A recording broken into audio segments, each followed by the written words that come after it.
আপনার বাড়িতে কি মেয়ে আছে? তাহলে এই ভিডিওটা সম্পূর্ণ আপনি মন দিয়ে দেখুন।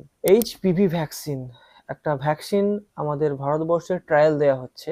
এর সর্বপ্রথম ট্রায়াল হয়েছিল 2009 সালে গুজরাটের খাম্মাম জেলায় এবং আন্ধ্রপ্রদেশের ভাদোদরা জেলায়। তো চলো এই বিষয়ে সম্পূর্ণ আলোচনা করব। ভিডিওটা যদি ইনফরমেটিভ মনে হয় বন্ধু বান্ধব ফ্যামিলির সাথে শেয়ার করতে পারো। তো এই প্রকল্পটি চালু করার জন্য PATH নামক একটি আন্তর্জাতিক এনজিও ভারতবর্ষের সহায়তা নেয়। ভারতবর্ষের সহায়তাকারী তখন এনজিওটির নাম ছিল ICMR, মানে ভারতের প্রথম ট্রায়াল হয়েছিল। তো আসুন এখন আমরা জেনে নিই এইচপিভি এই ভ্যাকসিনটি কাদের উপর প্রথম ট্রায়াল করা হয়েছিল। হ্যাঁ, এটা কোনো বড়লোক, কোনো বিশাল বড় ব্যক্তি ধনীদের উপর ট্রায়াল করা হয়নি।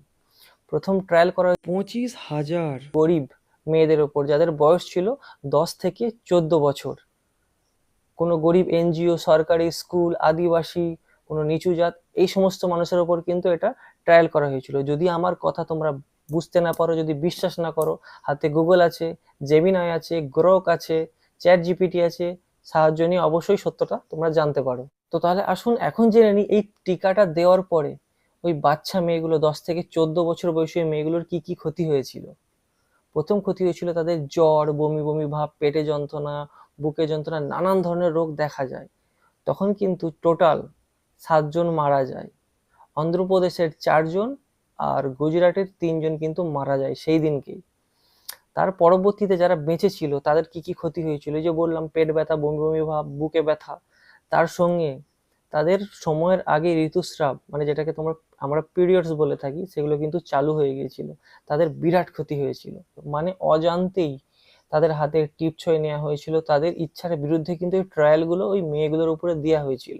তার জন্য ভারত সরকার এটাকে 2010 সালে স্থগিত করে দেয়। তার সঙ্গে ওই যে 7 জন মারা গিয়েছিল ইনস্ট্যান্ট, তাদেরকে বলা হয় সাপে কামড়ে মারা গেছে, কেউ বলে বমি করে মারা গেছে, এইসব বলে চালানো হয়। এটা একটা বিতর্ক হয়। এইচপিভি ভ্যাকসিনটা আপাতত তখন কিন্তু বন্ধ করে দেওয়া হয়। আরো কিছু নিউজ আর্টিকেলে জানা যায় টোটাল 1200 মেয়ে তখনকার দিনে মারা যায়। গরিবের মেয়ে, আদিবাসীর মেয়ে। ভিডিওটা যদি ইনফরমেটিভ মনে হয় অবশ্যই অবশ্যই সবার ফ্যামিলির সাথে শেয়ার করো, বন্ধু বান্ধবের সাথে শেয়ার করো। তো ওই এইচপিভি ভ্যাকসিনটাকে 2026 সালে কিন্তু আবার চালু করা হচ্ছে পুনরায়। মানে এখনো বলা হচ্ছে 10 থেকে 14 না, 14 বছর বয়স থেকে এটাকে ইনজেক্ট করতে হবে। মানে এটাকে টিকা হিসেবে ইনজেক্ট করলে নাকি যৌনাঙ্গ ক্যান্সার বা নানান ধরনের যে সমস্ত ক্যান্সারগুলো থাকে সেই ক্যান্সারগুলো নাকি হবে না। কিন্তু এই ব্যাপারটা কিন্তু অনেকে বুঝতে পারছে না। Robert F. কেনেডি বলে একজন আমেরিকান বিজ্ঞানী কিন্তু এটাকে কিন্তু সম্পূর্ণভাবে খোলাসা করেছে। এটার ফলে মহিলাদের কি কি হতে পারে। ধরো তোমার বাচ্চাকে এখন 14 বছর বয়সে তুমি এইচপিভি ভ্যাকসিনটা দিচ্ছ, 10 বছর পর দিয়ে দেবে, মানে 24 বছর, সে যখন 25-26 বছরের বাচ্চা নিয়ে ট্রাই করবে তখন কিন্তু তার সাথে বিপদ হতে পারে। প্রি ম্যাচিওর ওভারি বা অর্গান ফেলিওর বাচ্চার, এই সমস্ত দায়িত্ব কিন্তু তখন তোমার কোনো সরকার নেবে না। আর কবে চোখ খুলবেন আপনারা? আমেরিকার health minister Robert F. Kennedy, মানে ও বলছে সব থেকে দুর্ধর্ষ এবং ভয়ঙ্কর একটি ভ্যাকসিন, যেটা তোমার 14 বছরের বাচ্চা মেয়েকে তোমরা ইনজেক্ট করছো শরীরে, সেটা কি পরিমাণ ক্ষতি করতে পারে মানে তোমাদের ধারণা নাই। উনি সতর্ক করছেন।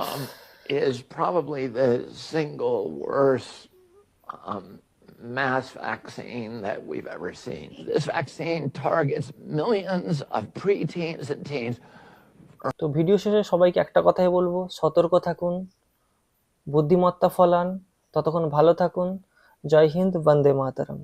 আর ভিডিওটি যদি ভালো লাগে অবশ্যই শেয়ার করে দেবেন।